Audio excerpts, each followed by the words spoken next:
السلام علیکم دوستو، ادب ڈائری میں خوش آمدید۔ آج ہم بات کریں گے ہندو سیاسی فلسفے پر۔ ہندو سیاسی فلسفے کی ابتدا کا تو کچھ پتہ نہیں، لیکن یہ باقاعدہ اور تحریری شکل میں چندر گپت موریہ کے دور میں آیا۔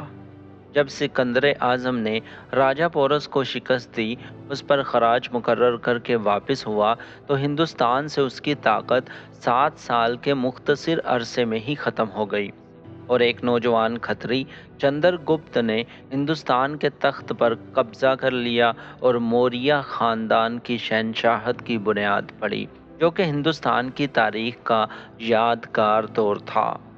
چندر گپت موریہ بہادر، سمجھدار، معاملہ فہم، بہترین منتظم اور ایک رومانی کردار تھا، لیکن اس کی کامیابیوں کے پیچھے ایک خاموش، پرسکون، حقیقت پسند اور غیر جذباتی کردار کوٹلیہ تھا۔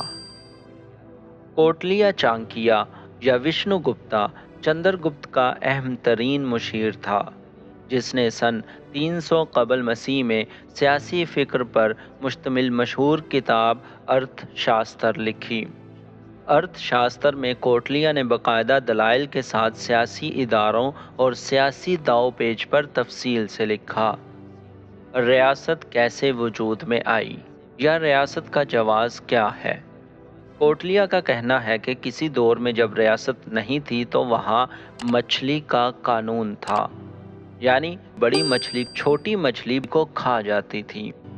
امیروں کے استحصال سے بچنے کے لیے لوگوں نے ریاست کی بنیاد رکھی اور ایک انسان کو بادشاہ بنایا، جس کا کام رعایا کی حفاظت کرنا تھا، جس کے عوض رعایا اسے اپنی پیداوار کا چھٹا حصہ بطور محصول ادا کرتی تھی، لیکن بادشاہ کا انتخاب برہما کی رضا سے ہوا، لہذا بادشاہت کا ادارہ الہامی ہے۔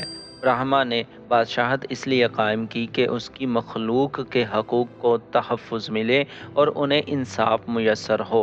لہذا کوٹلیہ دلیل دیتا ہے کہ ہر بادشاہ کے پیچھے خدائی طاقت ہوتی ہے، اور اگر بادشاہ انصاف کرنا ترک کر دیتا ہے تو برہما اس کی حمایت ختم کر دیتا ہے، اور یوں اس کی بادشاہت ختم ہو جاتی ہے۔ کوٹلیہ کے نزدیک جمہوریت کا کوئی تصور نہیں ہے، بادشاہت کا تصور بھی موروثی ہے، لیکن بادشاہ کے لیے یہ بہتر ہے کہ وہ عوام، راجاؤں اور جاگیرداروں کا اعتماد حاصل کرے۔ اگر عوام کا بادشاہ پر سے اعتماد اٹھ گیا تو اس کی حکومت شدید خطرے سے دوچار ہو سکتی ہے۔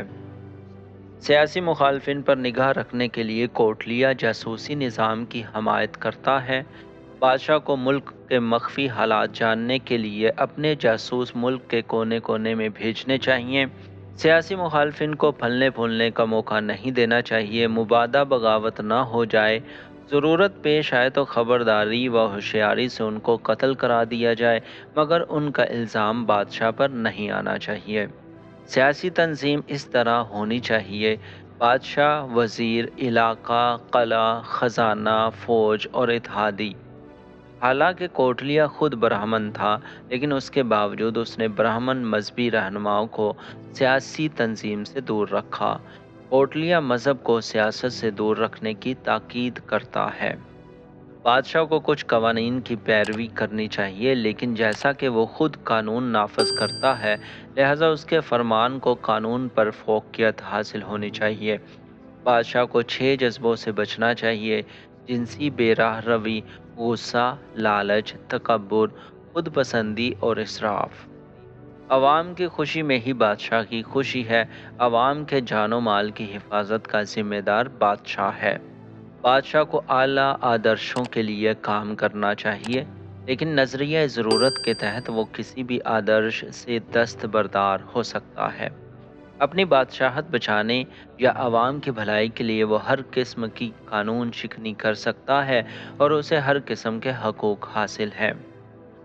موریہ خاندان کے بادشاہوں نے بڑے بڑے زندان بنوائے، کیونکہ کوٹلیہ نے کہا تھا، جو بادشاہ کم اور ہلکی سزا دے گا اس کا تخت الٹ جائے گا۔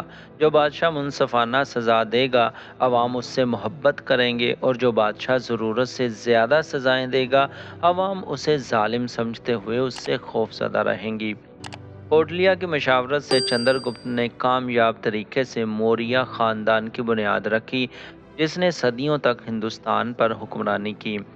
موریہ سلطنت کے زوال کے بعد کوٹلیا کی کتاب صدیوں تک وقت کی گرد میں دبی رہی اور دنیا اس کی تصنیف سے بے خبر رہی۔ سن 1905 میں اس کی کتاب دوبارہ بازیافت ہوئی اور دنیا کو موریہ سلطنت کے استحکام کے راز کا پتہ چل گیا۔